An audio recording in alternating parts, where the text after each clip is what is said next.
একজন ওল্ড প্লেয়ারের মুখ থেকে এই কথাটা তখনই বেরোয় যখন সে তার স্কিলকে হারিয়ে ফেলে।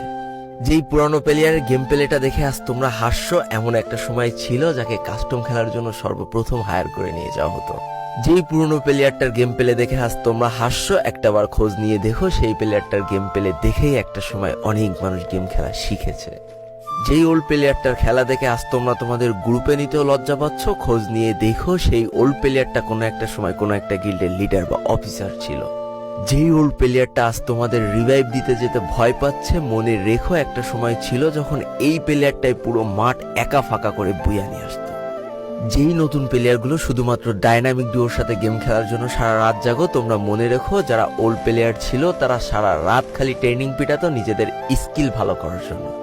আমি জানি আজকের দিনের যারা অন ট্যাপ মারা প্লেয়ার তারা কখনোই ফিল করতে পারবা না যে বসে জুম করে উঠে হেডশট মারার মজাটা আসলে কি ছিল। আমি জানি যেসব ওল্ড প্লেয়াররা এই গেমের থেকে হারিয়ে গিয়েছে তারা এই গেমটাকে আজও ভালোবাসে। জীবনে এমন হাজারো ওল্ড প্লেয়ার আছে যাদের ফ্রি ফায়ারই ছিল জীবনে প্রথম রাত জাগার কারণ। আমি জানি এমন হাজারো ওল্ড প্লেয়ার আছে যাদের রেজাল্ট খারাপ করারও প্রথম কারণ ছিল এই ফ্রি ফায়ার।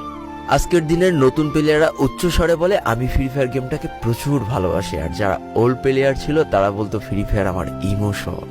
একটা না দুইটা না অনেক কটি বছর এই ফ্রি ফায়ার গেমটার সাথে কাটিয়ে দিয়েছি, অনেক ভালো ভালো বন্ধু পেয়েছি, আবার অনেক মানুষকে হারিয়েও ফেলেছি। আমি জানি এমন অনেক ওল্ড প্লেয়ার আছে যারা